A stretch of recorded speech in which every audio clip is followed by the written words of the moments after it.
BRS party మేమందరం కూడా ప్రశ్నిస్తూ ఉన్నాం. 6 నెలల్లో చట్టబద్ధత కల్పించి రిజర్వేషన్ ఇస్తామన్నారు. 6 నెలల్లో ఏదైనా ప్రయత్నం జరిగిందా? ఒక్క ప్రయత్నం అన్నా? సంవత్సరాల తర్వాత గొడవ వస్తే బీసీ కమిషన్ వేసారు. ఈ దేశంలో ఎక్కడైనా ఒక బీసీ కార్పొరేషన్ బీసీ కమిషన్ కు చట్టబద్ధత ఉందా? మళ్ళీ మేము కొట్లాడి అడిగితే డెడికేటెడ్ కమిషన్ వేసిన తర్వాత చట్టం తేవాలన్నాం. చట్టం తేవాలంటే అసెంబ్లీలో తీర్మానం చేశారు. మా పార్టీ మా నాయకులందరూ కూడా సపోర్ట్ చేశారు. ఢిల్లీకి లెటర్ పోకముందే వీళ్ళకి తెలియక ఢిల్లీలో పోయి పెద్ద మహాధర్నా పెద్ద సభ పెట్టింది. అక్కడ సంఘాలను కలుపుకొని తీరా చూస్తే గవర్నర్ సంతకం కూడా కాలేదు. ఆ రోజుకి గవర్నర్ సంతకమే కాలేదు. మీరు ఇంత అడావుడి చేస్తున్నారు, మరి ఏం జరుగుతుంది అంటే సంతకమైపోయింది. కానీ ఒక్కనాడు కూడా ప్రధానమంత్రిని కలిసి అడగలేదు. మా ఎంపీ రవిచంద్ర గారు ఎన్నోసార్లు అక్కడిని ఆగిపోయాడు. వస్తారేమో, ఢిల్లీకి వస్తారంటే మనం పిలుస్తారేమో పోయి తీసుకొని వెళ్దామని.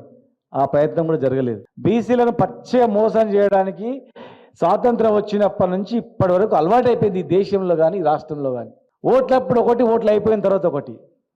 పల్లకిలు మోయడానికి మాత్రమే పనికొచ్చిన తప్ప ఆ పల్లెకిలో కూర్చునే పెట్టాలి, వీళ్ళు కూడా పక్కన కూర్చుని పెట్టుకోవడం కూడా సోయలేదు.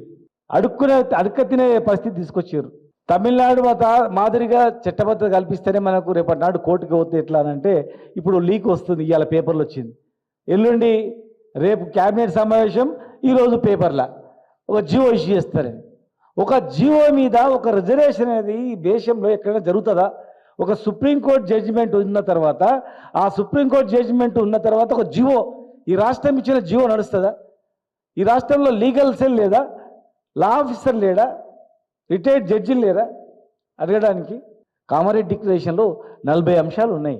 ఏ ఒక్కదానికన్నా డిక్లరేషన్, ఏ ఒక్కదానికన్నా జియో ఇష్యూ అయిందా?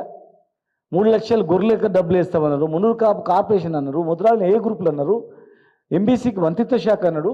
యాదవులకు, కుర్వ యాదవులకు మంత్రిత్వ శాఖ లేదు, మంత్రి లేడు. మునూరు కాపులకు మంత్రి లేడు, ఎంబీసీ కులాలకు మంత్రి లేడు.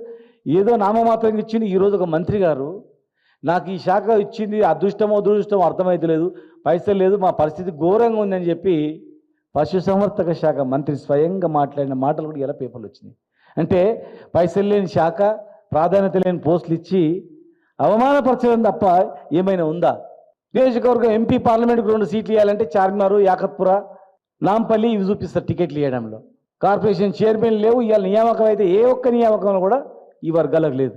అందుకే ఖచ్చితంగా చట్టబద్ధతతో ఇవ్వకపోతే మీరన్న ప్రకారం ఖచ్చితంగా దానికి తగినటువంటి కార్యాచరణ మేము చేస్తాం. కాంగ్రెస్లో ఉన్న నాయకులు కూడా వాళ్ళు ఏదో చెప్పగానే నేను దానిమని ప్రెస్ మీట్ పెట్టి మమ్మల్ని తిట్టడం అవి చేయకండి. మీ కళ్ళు మీరు ఒడుచుకున్నట్లయితుంది. మేము రొల్లి పెడితే కనీసం మీకు ఆ మంత్రులు, ఆ పోస్టులు, ఆ చైర్మన్లు అవన్నీ ఇస్తారు. కనుక మనల్ని తాకట్టు పెట్టకుండా ధైర్యంగా మీరు చట్టబద్ధతతోనే రిజర్వేషన్ ఇచ్చేటట్టు మీరు పోరాటం చేయండి.